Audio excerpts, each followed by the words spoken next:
My name is Olwen Thorne. I'm 32 years old, a large animal veterinarian, and for the last 6 years, I've been the only thing standing between my family's 400-acre sheep farm and a bank foreclosure. I grew up in Casper, Wyoming, where the wind doesn't just blow. It screams through the gaps in the cedar siding, a constant reminder that nature here doesn't care if you survive or not. Before I tell you why I'm standing in a dark barn holding a legal folder that's about to dismantle my family's world, I need to ask you something. Have you ever been the person who fixes everything, only to realize you're the only one being broken by the weight of it? Have you ever realized that your value to your own blood is measured only by the digits in your bank account? If this story resonates with you, please take a moment to like and subscribe to the channel, but only if you truly feel a connection to it. I'd love to know where you're watching from and what time it is. Let me know in the comments. Now, let me take you back to last Tuesday night. It was 3:07 a.m. The temperature outside had dropped to -20, a level of cold that doesn't just bite your skin, it hollows you out. I was in the birthing barn, my knees sunk into the damp straw.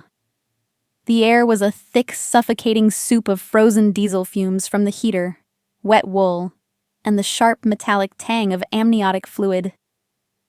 I was mid-delivery for the third of 5 ewes. My hands, despite the thin latex gloves, were cracked and bleeding. The world had shrunk to the flickering yellow circle of a single heat lamp. I hadn't slept in 36 hours. My vision was starting to fray at the edges, that silent, shimmering siren of hypoglycemia. My hands were shaking so violently I could barely hold the suture needle to close a tear on the mother ewe. I was physically failing, slumped against a rough-hewn wooden pillar, listening to the rhythmic, desperate bleating of the flock. I was the strong one, the one who went to vet school while her sister, Andrea, went to finishing school, the one who stayed behind while the rest of the world moved on. I pulled my phone from my pocket with fingers that felt like wooden blocks. I didn't need a miracle. I didn't even need a conversation. I just needed a thermos of tea and a piece of toast. Enough sugar to stop the shaking, so I wouldn't lose the lambs. I sent a voice note to our family group chat. I'm in the barn. My blood sugar is crashing and I've got 2 more ewes to go. Can someone please bring me something hot to drink and a snack? Please. The scene icons popped up almost instantly. Andrea was awake. My mother, Ina, was awake. I waited. 5 minutes. 10. Then, a notification pinged. It wasn't a message. It was a notification that Ina had started a Facebook Live. I clicked it. There was my mother, standing in our warm, yellow-lit kitchen, the oak cabinets gleaming behind her. She was wearing her best floral apron, the scent of cinnamon and peppermint practically radiating through the screen.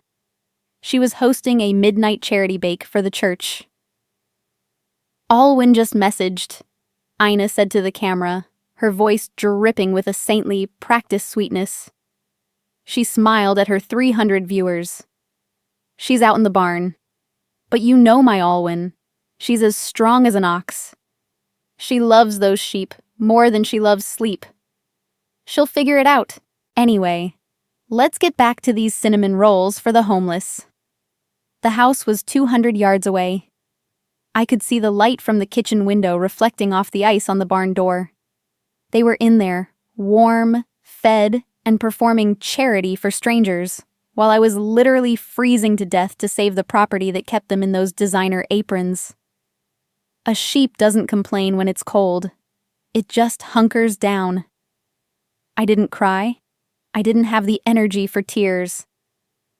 I crawled to the medicine cabinet, found an old, half-frozen bottle of ginger ale, and chugged it. The sugar was thick and metallic, but it was enough. I finished the deliveries with a cold, robotic precision. All 5 lambs were alive. My old farm dog, Garnet, watched me with heavy, knowing eyes. He was the only soul who saw the cost. In that moment, the realization hit me with more force than the Wyoming wind. I haven't been forgotten. I've been erased. I was no longer a daughter. I was a utility. One performative live stream about charity had just killed the last shred of my own. I sat there in the straw, my back against the wood, and pulled out my phone again. I didn't block them. Not yet. I logged into my banking portal. For years, I had allowed Silas, my father, to have auto draft privileges for his truck payment, and Andrea for her personal expenses, because I was told it was helping the family. With a steady hand, I revoked the authorizations. I canceled the $1,200 monthly payment for the Ford F-15 Silas didn't need. I shut down the $600 line of credit Andrea used for boutique dresses. I watched the canceled status blink on the screen, and I felt a physical weight lift off my chest, lighter than the winter air. I wasn't being cruel. I was simply setting a boundary that should have been there years ago. Just as I stood up, my phone vibrated with a high-priority alert.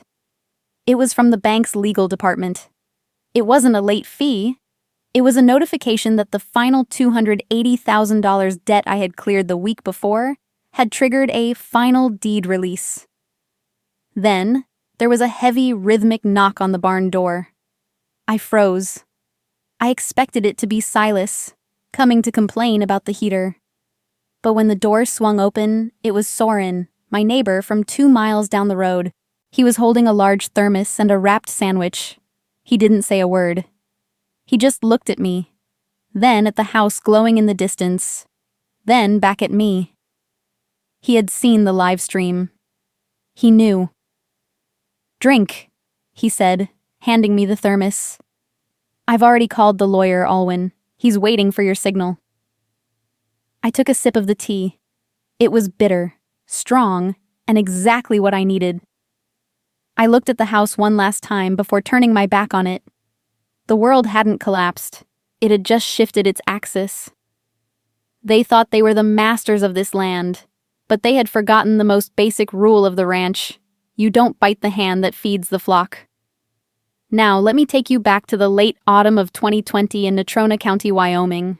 That was the year I returned home with a doctorate in veterinary medicine, and a heart filled with a very specific kind of misguided loyalty. The air in Casper that October was already beginning to carry the scent of coming snow, sharp and unforgiving. I thought I was returning to help preserve a legacy. In the Thorn House, love wasn't a natural resource. It was a ranking system.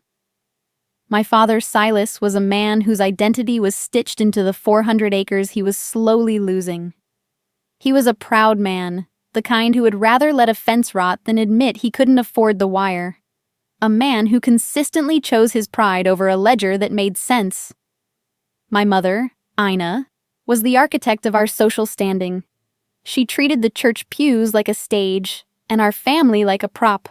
Then there was Andrea, my sister. She was 5 years older, effervescent, and perceived as delicate. A dream that my parents felt compelled to protect at all costs. Andrea was the beautiful reflection they wanted to see in the world. I, on the other hand, was strong, quiet, born to bear burdens. My parents saw her as a miracle destined for something better, while I was like a farm tool that needed no care. The division was stark. Andrea was celebrated. I was controlled. The seeds of this arrangement weren't planted overnight. They were cultivated through 1,000 small, sharp moments. I remember the day of my graduation from Colorado State. I had finished at the top of my class, a grueling 4 years of study while working 30 hours a week to avoid taking more of my grandmother's money than necessary. My parents arrived 40 minutes late. They missed the walk across the stage because Andrea had suffered a wardrobe crisis for the brunch they were attending later that afternoon. When they finally found me in the crowd, Silas, smelling of cheap cologne, and the faint, permanent scent of cattle, patted my shoulder with a hand that felt more like a dismissal than a congratulations. He didn't ask about my honors or where I planned to intern. He looked at his watch and said, Good job, all. Now hurry up and change. Andrea has a gallery opening in Cheyenne at 5, and we can't be late for the real event. Your mother has been looking forward to this for months. I took my own photo in the parking lot that day. The diploma in my hand felt less like a key to a career and more like a heavy, useless stone. A few months later, the pattern shifted from emotional neglect to something more practical. Andrea had totaled the farm's only reliable truck while driving to a party in a rainstorm. She wasn't hurt, but the vehicle was a loss. Silas didn't yell. He didn't even mention the cost of the deductible. Ina brought her peppermint tea and wrapped her in a wool blanket as if she were the victim of a natural disaster rather than her own recklessness. That evening, they sat me down at the heavy oak table in the kitchen. The room smelled of Ina's peppermint candles, a scent I've since associated with the onset of a manipulation. Olwen, Ina whispered, her eyes shimmering with that practiced, watery sincerity. You're the one with the doctorate now. You have the steady paycheck from the clinic. We need you to take out a small personal loan for a new vehicle. Silas's credit? Well, you know how things have been. And Andrea is so shaken up she can't be expected to deal with the bank right now. It's for the family, honey. We all need that truck. I paid the deductible. I took out the loan. I paid the first 6 months of installments before Silas even remembered to check in on the balance. I told myself it made sense. Andrea was fragile. I was made of Natrona County granite. She needed the comfort, and I could handle the debt. There's a certain kind of arrogance in being the strong one. You convince yourself that your endurance is a badge of honor, failing to realize that to people like my parents, it's just a target. As the months turned into years, Silas stopped looking at the bills altogether. They started coming to me directly. The insurance, the feed invoices, the property taxes. It wasn't because he trusted me with the farm's future. It was because he didn't want to look at the numbers himself, and he knew I was too disciplined to let a deadline pass. I became the invisible engine of the Thorn farm, working 18-hour days between the clinic and the paddocks, while Andrea's social media feed filled with golden hour photos of the land she never once stepped foot in to work. I was becoming a master of self-rationalization. I believed that my labor was a form of love, a way to earn the seat at the table that had always been precarious. But I didn't know then that the favoritism wasn't just about who got the biggest slice of pie, or who was mentioned first in the church bulletin. It was becoming structural. It was becoming financial. And I was about to pay for the farm with the very best years of my life, while they were already quietly planning how to spend the change. For a few months, there was a strange, golden hue over the Thorn farm. It was what I call a temperature swing, that jarring shift from the freezing indifference of my youth to a warmth that felt almost intoxicating. I know that now. Back then, I simply thought the ice was finally melting. My mother, Ina, started spending more time in the kitchen, the air thick with the scent of cinnamon and peppermint tea. She'd actually pull a chair out for me when I walked in after a 12-hour shift, her eyes soft, her voice a gentle murmur of maternal interest. "How is the clinic doing, honey?" she'd ask, her hands busy with a dish towel. "You're so successful now. I tell everyone at the church how much you make per surgery. They're so impressed. You must have such a healthy 401k by now, right?" Andrea would usually be sitting nearby, uncharacteristically quiet, scrolling through her phone, but with her ears tuned to every word I said. Because I was starved for the simple dignity of being seen, I talked. I told them everything. I told them about my savings, my liquid assets, the new veterinary contracts I was bidding on, and my long-term goals for my own practice. I didn't realize I was handing them the blueprints to my own house, just so they could figure out which walls were easiest to tear down. I haven't been discovered. I was being harvested. The peace didn't break with a shout. It broke with a staged tragedy. One evening, the golden hue vanished. I came home to find Silas standing over Ina, who was slumped in her chair, clutching her chest. It was a heart attack, or so they said. The air in the room was heavy with the smell of Ina's peppermint candles, which I now realize was a sensory anchor for the drama. Silas sat at the heavy oak table, his shoulders slumped, his voice breaking in a way that felt like a rare, precious display of vulnerability. "Olwen," he whispered, sliding a stack of papers toward me. "We're $280,000 in the hole. The bank is moving to foreclose. If we lose this land, your mother won't survive the stress. Just this once, honey. We just need you to bridge the gap while we refinance. Only for a month." I remember the physical sensation of the mouse click when I initiated the wire transfer. I watched my 401k, the safety net I'd spent a decade weaving, hit zero. The transfer felt like bleeding out onto a digital screen. But I did it. I did it because I believed that love was a transaction where you occasionally had to overpay to stay in the game. What I didn't understand was that just this once is the mantra of the professional parasite. Once the $280,000 hit their account, the ATM training began in earnest. The one-time rescue became a systematic drainage. Silas needed his truck payment covered just for a week so he could get to the feed store. Andrea's boutique credit card was, accidentally, linked to my primary billing account. Then the recurring payments began. $2,400 for mortgage interest, $1,100 for farm insurance that Silas forgot to pay, $600 for Andrea's professional development courses she never attended. I became an accountant of my own exploitation.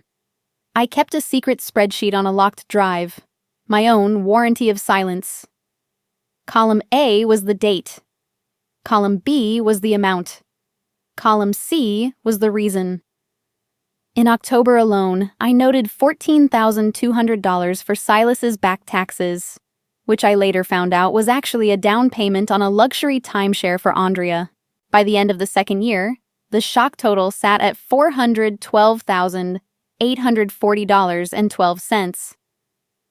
I saved every statement, every screenshot, every bank alert. Not because I was planning to sue them, not yet, but because I needed to remind myself that my incompetence was a lie. I was the only thing keeping the lights on. During a late-night session a few months ago, Silas and Ina were frantic for me to sign refinancing papers to secure another line of credit. They were so caught up in their own greed, so certain that their useful little idiot would do whatever they asked, that they didn't even look at the bold print of the document I'd quietly slipped into the middle of the stack. It was a warranty deed, a legal instrument that transferred the ownership of the Thorn farm into my name in exchange for the total debt relief I had provided. They signed it with a sneer. Silas didn't even put on his reading glasses. He just scrawled his name, tossed the pen, and patted my head like I was a loyal sheepdog. "You're a good girl, Olwen," he said, his voice thick with a poisoned compliment. "You're not smart enough to leave this dusty town like Andrea, but you sure are a useful little checkbook." Andrea's contribution to the family bond was even more insidious. I found a post she'd shared on Facebook, a candid photo of me looking exhausted in the barn, covered in mud. The caption read, "Poor Olwen. Her episodes are getting worse. We're doing our best to manage her affairs, but she's just not herself lately. Hashtag mental health awareness, hashtag family first." She was gaslighting the entire county, discrediting the witness before I could even speak. She was making sure that if I ever tried to tell the truth, I'd be seen as the confused sister. I sat in my room that night, looking at the notarized deed. I didn't feel like a winner. I felt like an architect who had just finished the foundation of a cage. I had handed them the key to their own greed, and I'd done it with a steady hand. I didn't know it yet, but the reckoning was coming. And as Marcus Aurelius once said, the best revenge is to be unlike him who performed the injury. I wasn't going to be like them. I was going to be the truth they couldn't ignore. I knew the consequences would come. I knew they would realize the money was gone long before they realized my broken heart could no longer bear them. But as I closed my laptop and listened to the Wyoming wind, I no longer waited for their permission to exist. I simply waited for the dawn. Tuesday, 4:12 a.m. That was the moment the world didn't just crack, it shattered. I was sitting on a cold, vinyl-covered stool in exam room 3 at the Wyoming Medical Center in Casper. The air was sterile, a sharp mix of industrial disinfectant and the copper tang of my own blood.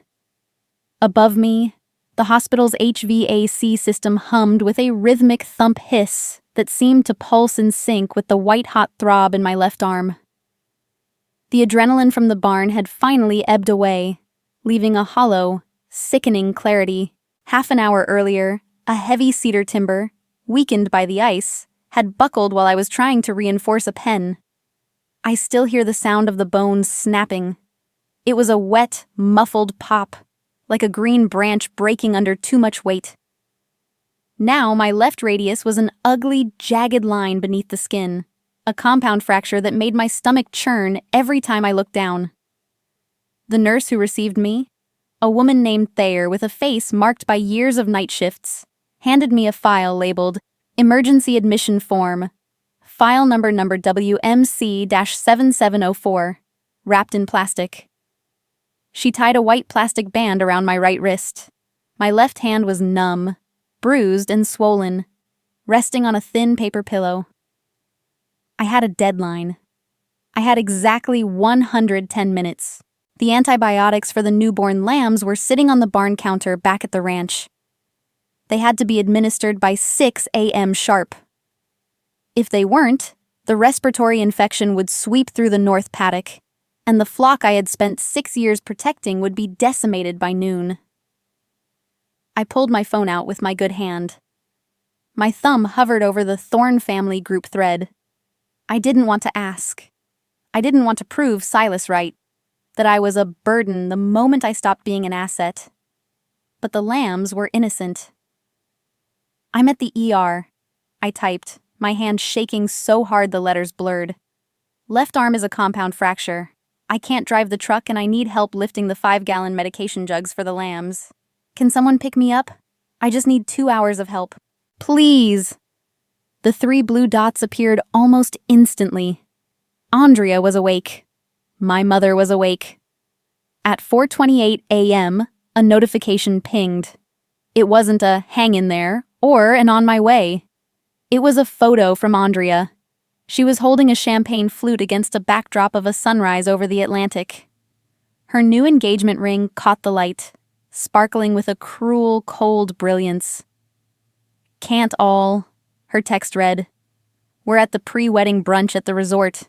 You're so dramatic. Why didn't you just call a farmhand? Use your head for once." 3 minutes later, my mother's reply appeared beneath it. "We really need this vacation, honey. Your father is finally relaxing. You've always been the strong one. Figure it out." I sat there, the blue light of the screen reflecting off the tears I refused to let fall. I felt the nurse, Thayer, pause by the IV pole. She was changing a bag of saline, but her eyes lingered on my phone. She saw the laughing emoji. She saw the sunrise in Florida. She didn't say a word, which was the greatest kindness she could have offered. Instead, she reached into her pocket and slid a business card onto the bedside table. "That's a private medical transport service," she said, her voice low and steady. "They have a driver on call for rural Natrona County. He's a veteran. He doesn't mind the mud." I looked at the card, then at the scene icons on my phone. I didn't respond to the thread. I didn't explain that a compound fracture wasn't dramatic. It was an emergency. I didn't tell them that I was paying for the champagne they were sipping. I simply called the number on the card. The driver, a man named Miller, arrived 20 minutes later. I signed the discharge summary and the insurance claim forms with a shaky right-handed scrawl. I paid $400, a triple-rate emergency fee, to be driven 30 miles back to the ranch in the back of a specialized van. Every frost heave in the road sent a jolt of agony through my cast. But I sat in the dark, watching the Wyoming stars, and felt something harder than bone beginning to set inside me. I arrived at the Thorn Ranch at 5:45 a.m. The property was a black void. The security lights were off. The house was a dark, silent monolith against the graying sky. As I climbed out of the van, the driver stayed with me. He saw my cast. He saw the way I was leaning against the fence for balance. "The power's out," I muttered, seeing the dark windows. I stumbled into the kitchen, the air smelling of stale peppermint candles and a sudden, sharp emptiness. I reached for the light switch, but nothing happened. Silas had intentionally tripped the main breaker at the pole before they left. It was a final, petty act of sabotage, a way to ensure that even in their absence, I was struggling. I fumbled my way to the refrigerator by the light from my phone. There, taped to the refrigerator door, was a yellow Post-it note. "Thanks for fixing our credit, idiot," the scrawl read. I recognized Silas's heavy, impatient hand. "We moved to Florida with Andrea. Don't call." I stepped back, my heels clicking on the linoleum. I scanned the room. The mahogany china cabinet was open and empty. The silver was gone. The safe in the study had been cleared out. They hadn't just left. They had looted the house I had just paid for. They had taken the change from the life I had spent saving theirs. I stood in the center of the dark kitchen, the yellow note clutched in my good hand. I thought about the words of a philosopher I'd read once, that the most complete revenge is to not be like the one who wronged you. I didn't feel the urge to scream. I didn't want to burn anything down. I just felt a quiet, chilling sense of finality. The transport driver, Miller, walked into the kitchen behind me. He saw the note. He looked at the empty shelves, then at my broken arm. Without a word, he picked up the 5-gallon medication jugs from the counter. "Where do these go, Doc?" he asked. "To the North Paddock," I said, my voice barely a whisper. He carried the weight. He helped me navigate the icy path to the barn. He stood there while I administered the antibiotics, holding the flashlight steady while I worked one-handed to save the lambs. Strangers showed up. My family didn't. The door to the Thorne family was no longer just closed, it was boarded up from the inside. As the first light of Wednesday morning hit the Wyoming plains, I realized I was finally free. Not because I had won, but because I had been discarded by people who never deserved the weight I carried. Wednesday morning, 8:14 a.m. The house was a tomb. I sat at the kitchen table, my left arm encased in a heavy white fiberglass cast that felt like a lead weight anchored to my shoulder.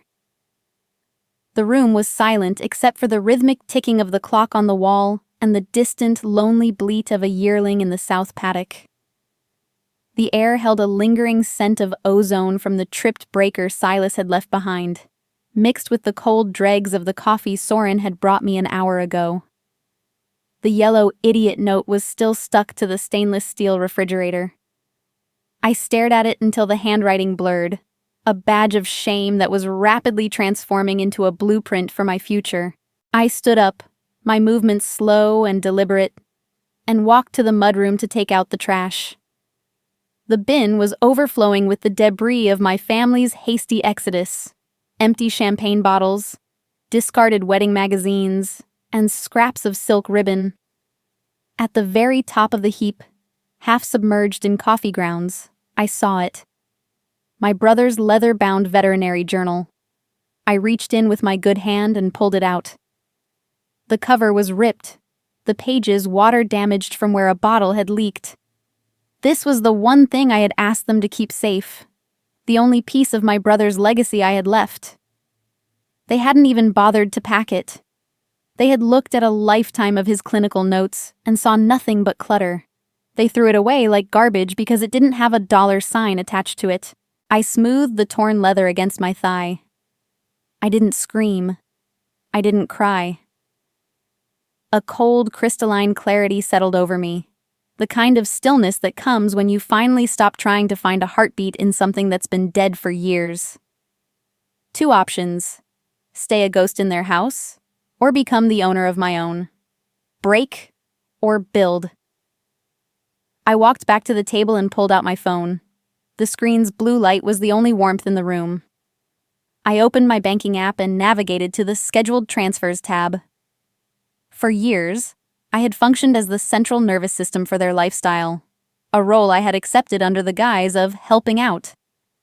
The list of auto-pays stared back at me like a row of parasites. $2,100 for Silas's Ford F-150, $450 for Andrea's wedding wellness subscription, $1,200 for a luxury rental deposit in Boca Raton. My thumb moved with surgical precision. First, Silas's truck payment. Authorization revoked. Effective immediately. Second, Andrea's boutique credit line. Reported lost/stolen. Access terminated. Third, I initiated a transfer of the remaining $42,000 in the joint farm account, money I had earned at the clinic, into a private Olwen LLC vault account. Fourth, I enabled biometric two-factor authentication. I changed the primary password from a family date to a 16-digit random string that existed only in my mind. There were no dramatic gestures, no tears, just the quiet digital click of a door, locking for the first time in a decade. It felt like setting down a boulder I'd been carrying uphill since I was 18. The silence in the house didn't hurt anymore. It healed. A heavy knock sounded at the back door. Soren was there, holding a cardboard carrier of black coffee and a bag of high-protein feed. He didn't ask how I was feeling. He looked at my cast, then at the manila folder sitting on the counter. "The lawyer, Thayer, is expecting your call at noon," Soren said, his voice a low rumble. "I've already moved the surviving lambs to the south paddock. They're eating." I took the coffee. It was hot enough to burn, but I welcomed the sensation.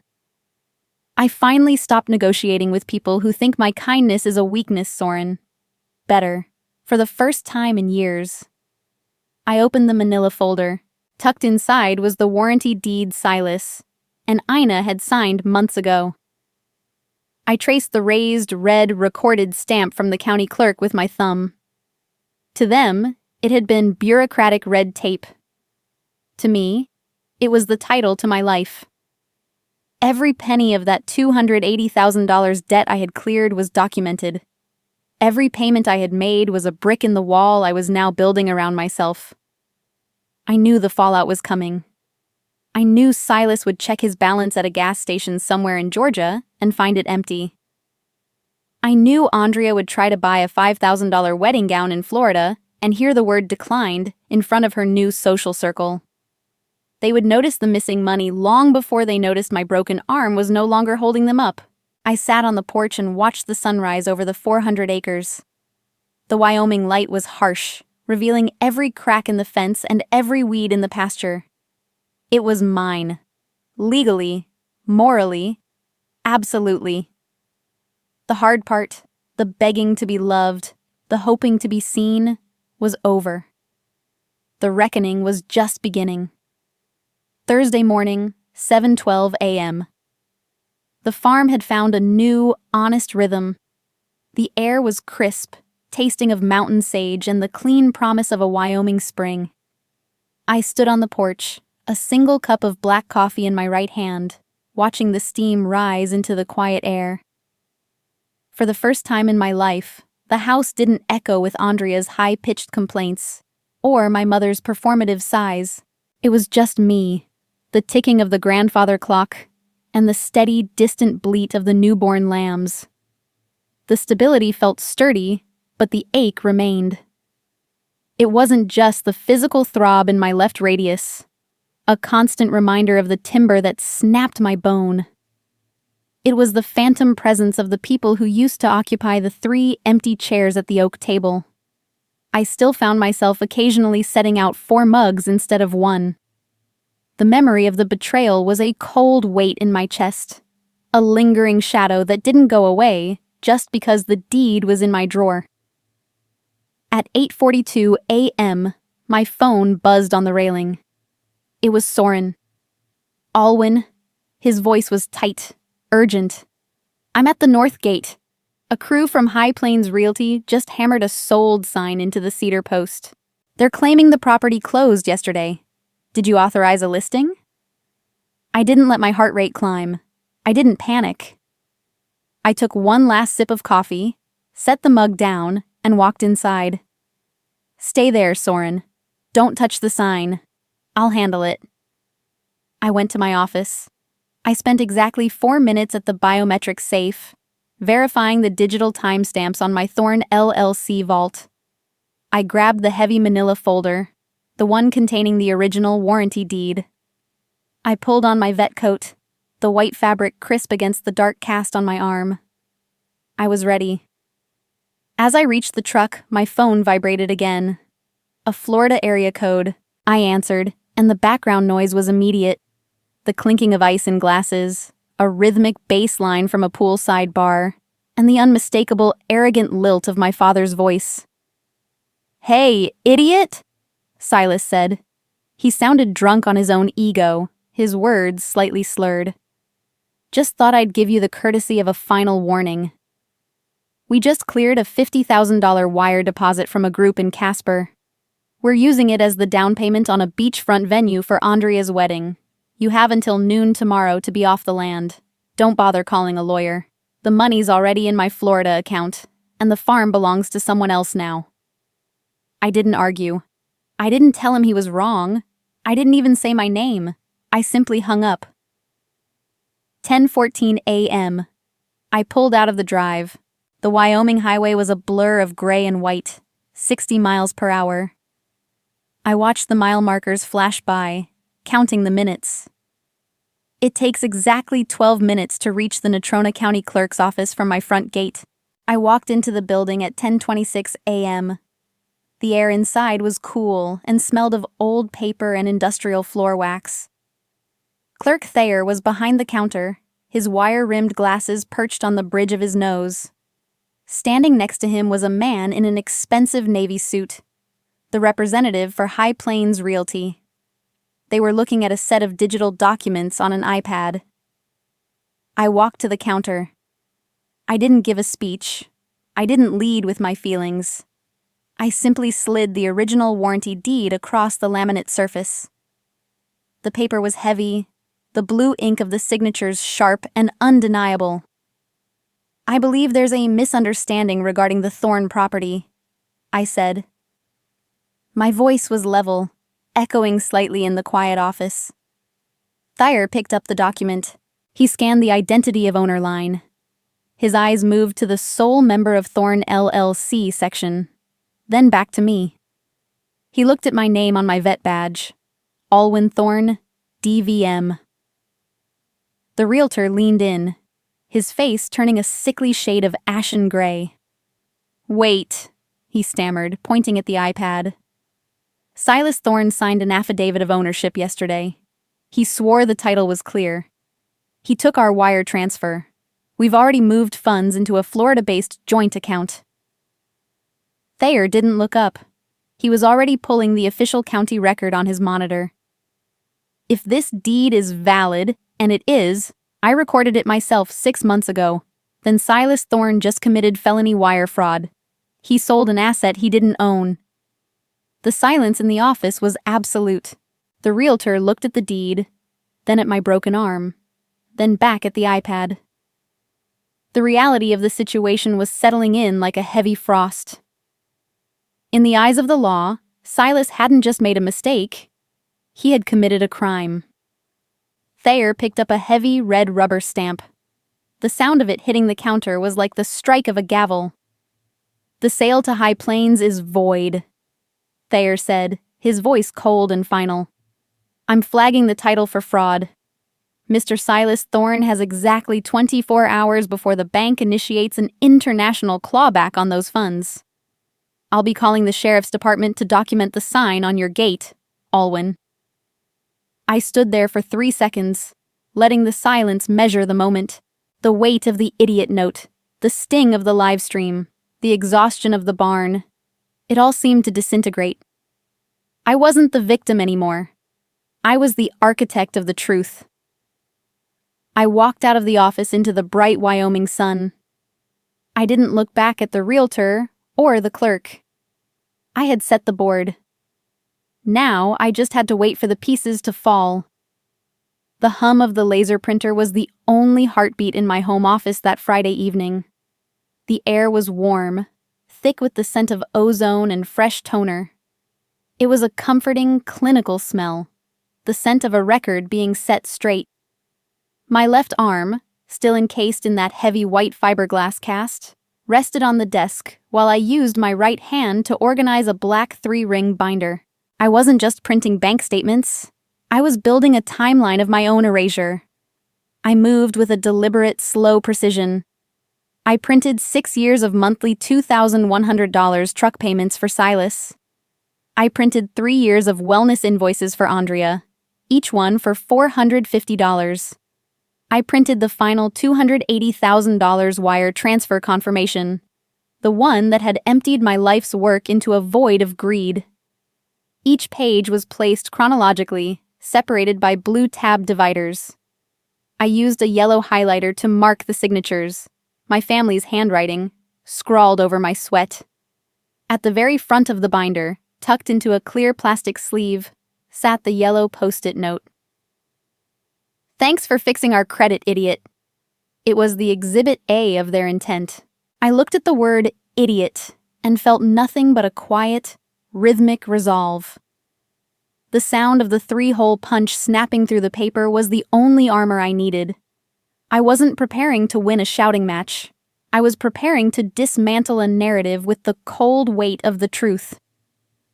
A heavy truck pulled into the gravel drive. It was Soren. He came inside and found me clicking the last divider into place. He flipped through the pages, his face hardening into a mask of stone as he reached the final ledger. His eyes stopped on the shock number I had calculated at the bottom of the last sheet. $412,840.12. Soren looked at me, then back at the folder. $400,000, Olwen, he said, his voice a low, jagged rumble. And right now, they're down at the mercantile telling everyone you're the one who bankrupted them. They're saying you've been unstable since the accident. Let the paper do the talking tonight. Don't waste a single breath on them. As we climbed into his truck to head toward the town center, my phone buzzed in my pocket. It was a text from a cousin in Florida, someone I hadn't spoken to in years. Olwen, the message read. Andrea is posting in the family group. She says you had a psychotic break after the storm and that you've been confused about who owns the ranch. She told Great Aunt Judith you're erratic and sensitive because of a head injury. They're trying to discredit you before you even arrive. I didn't reply. I just tightened my grip on the binder. I understood the strategy. If you can make the witness look broken, the evidence doesn't matter. They were practicing social gaslighting, but they had forgotten that I spent my life in a profession where facts are the only thing that saves lives. The venue for the Natrona County Community Social was the Old Heritage Estate. It was a space of high ceilings, heavy velvet curtains, and the shimmering light of crystal chandeliers, a world where reputation was the only currency that didn't depreciate. As I walked in, my work boots were a stark, dusty contrast to the silk dresses and lace around me. My white cast stood out like a warning sign against my simple, dark dress. I carried the black binder under my good arm like a shield. Across the ballroom, I saw them.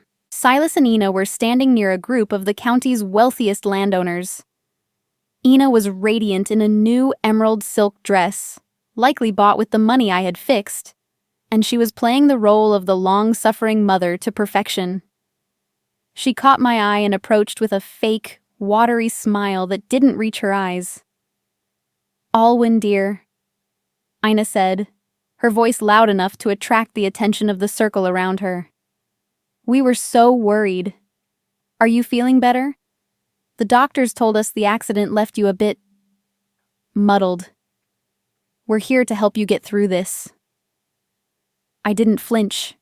I didn't let the heat rise to my face. I looked her directly in the eye, the silence between us stretching until the people around us began to shift uncomfortably. "Mr. and Mrs. Thorne," I said. My voice was level, crystalline. I didn't use the words mom or dad. I had reached the limit of that transaction. "I'm here for the truth, not the theater. Please enjoy your evening." The use of their formal titles hit them like a physical blow. The M-blood connection had been severed with a single word. I walked past them toward the front of the room. Silas didn't let it go. He spoke up, his courtroom baritone designed to command authority. "It's tragic, really," he told a neighboring table, his eyes on my back.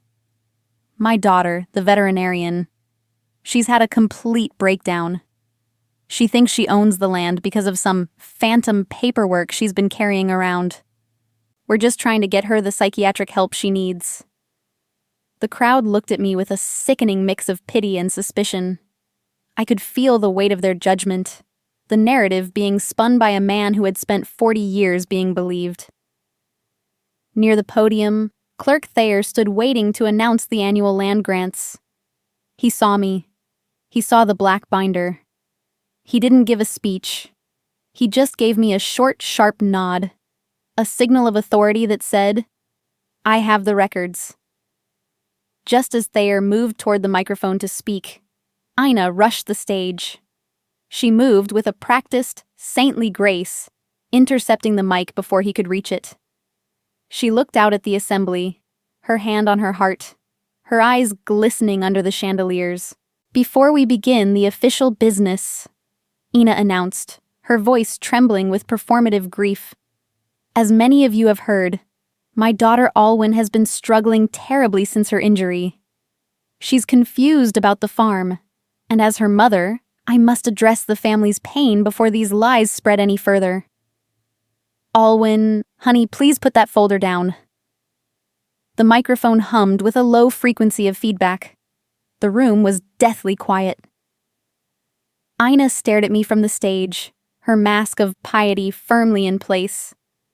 I didn't say a word.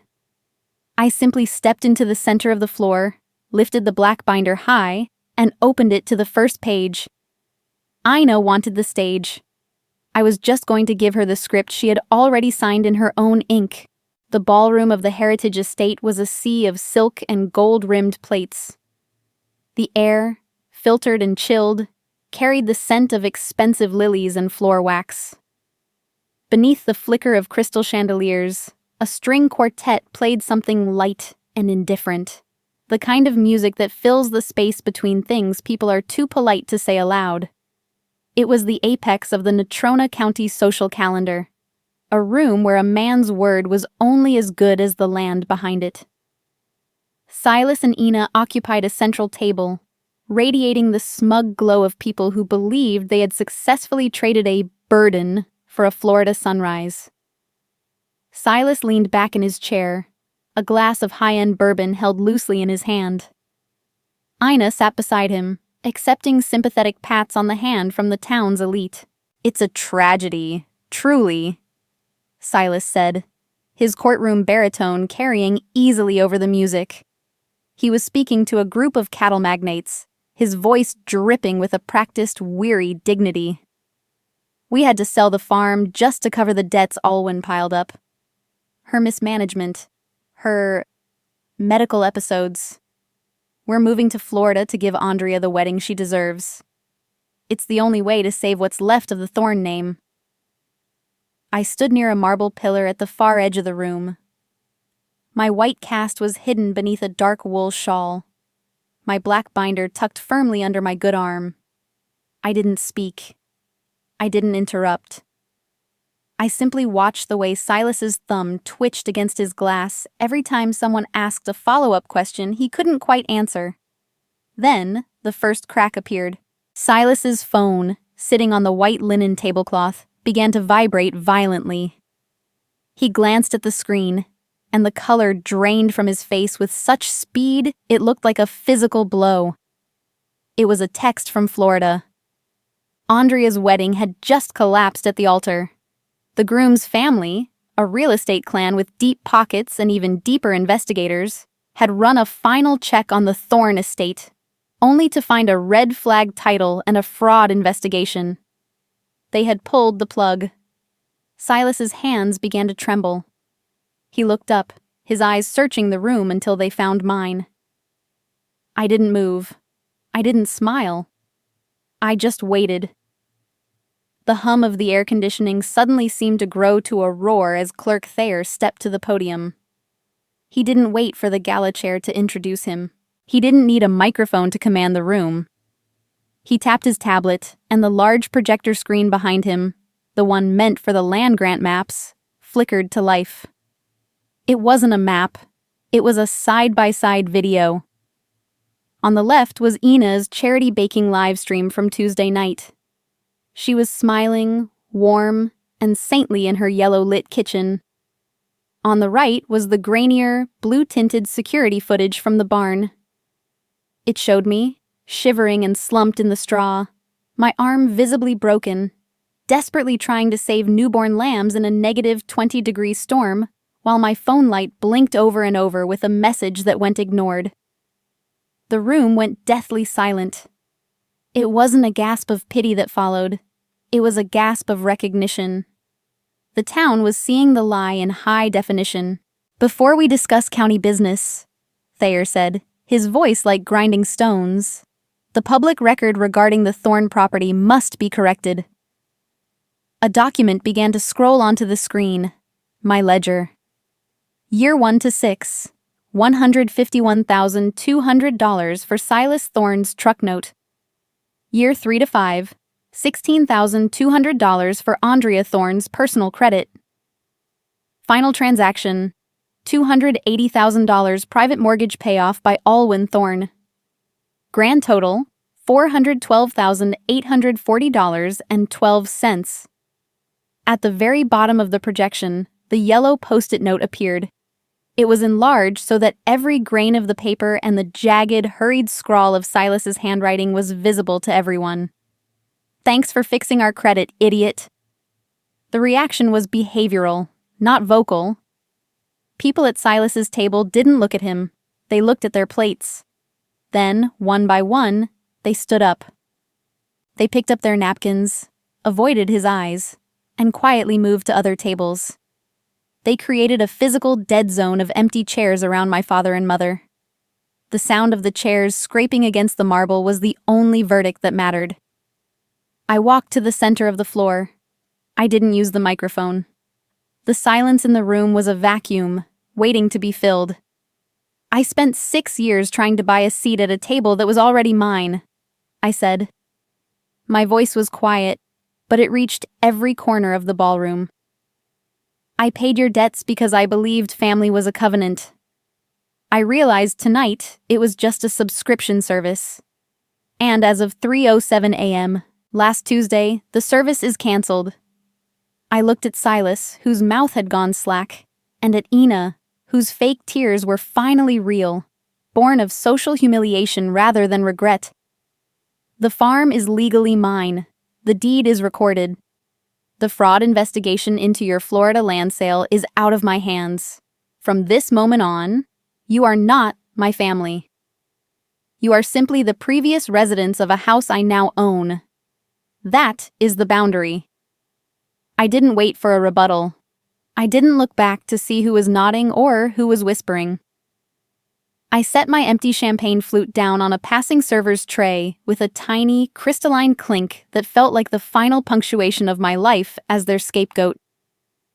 I turned and walked through the double oak doors. Behind me, the string quartet started to play again, but it sounded thin, hollow, and utterly irrelevant.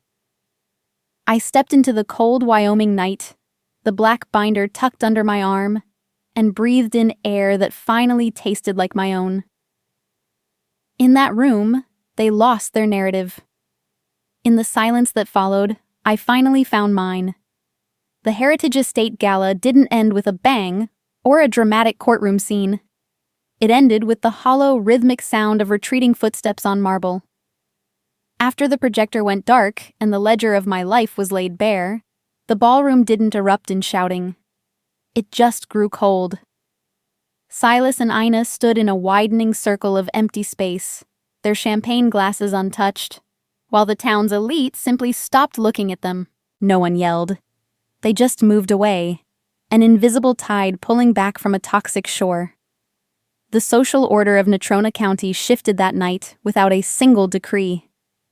People who had spent years nodding at Silas's lies now stepped aside as he walked toward the exit. No one offered them a ride. No one asked for the next dance. The power they had wielded was never theirs. It was a loan from a community that had finally seen the interest rates. In the weeks that followed, the truth leaked out like a slow spring thaw.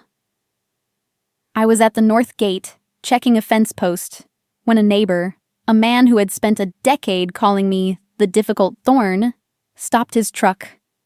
He didn't offer a grand apology. He didn't try to be a hero. He just handed me a box of heavy-duty staples and a thermos of coffee. "I didn't know, Olwen," he said, his eyes fixed on the horizon. "I just didn't know." 6 weeks later, a different kind of storm rolled in, a bruised plum sky that promised ice. I watched through the security monitor as a beat-up rental car crawled up the drive. Silas, Ina, and Andrea stood outside the locked iron gate, shivering in the thin, stylish clothes they had bought for a Florida life that no longer existed. They weren't shouting now. They were knocking. Silas's hand hit the metal bars with a dull, metallic thud that the wind swallowed. Ina's face was pressed to the intercom, her saint mask replaced by the raw, jagged panic of the suddenly homeless. My phone vibrated on the table. A text from Andrea. "How could you do this? You've humiliated us. We have nowhere else to go. You're our sister. You're the one who is supposed to fix this." I didn't reply. I didn't send more evidence or explain that Silas's felony fraud investigation was now a matter for the state, not a family discussion. I simply turned off the monitor. I sat by the fire, the leather-bound journal of my brother resting in my lap, now carefully rebound, its pages dry and protected. The physical gate was a boundary, but the silence was the fortress. I no longer needed their recognition to know I was capable. I wasn't the idiot who stayed. I was the architect who built a life while they were busy trying to burn the blueprints. 3 months have passed since then. The spring thaw has truly begun, bringing the smell of damp earth and the first green shoots of clover. My left arm has healed to a dull ache that only speaks when the rain is coming. My life has found a new, stable frequency. 7 hours of sleep, a balanced ledger, and a farm that answers to me alone. I sat at my desk this morning and opened a folder on my laptop titled Thorn Debt. I selected every file, the bank statements, the screenshots of the smear campaign, the recording of the live stream. I didn't feel a surge of triumph as I hovered over the delete key. I just felt a profound sense of rightness. I hit the button and emptied the trash. I haven't been forgotten. I've been erased from their narrative, and in that erasure, I finally found my own. If you are currently carrying a weight that doesn't belong to you, a debt of the soul, or a ledger of someone else's making, I hope you know it's okay to put it down, even if the ground shakes when you do. This morning, as the sun rose over the Casper Hills, the world no longer felt like a debt to be repaid. It simply felt like home.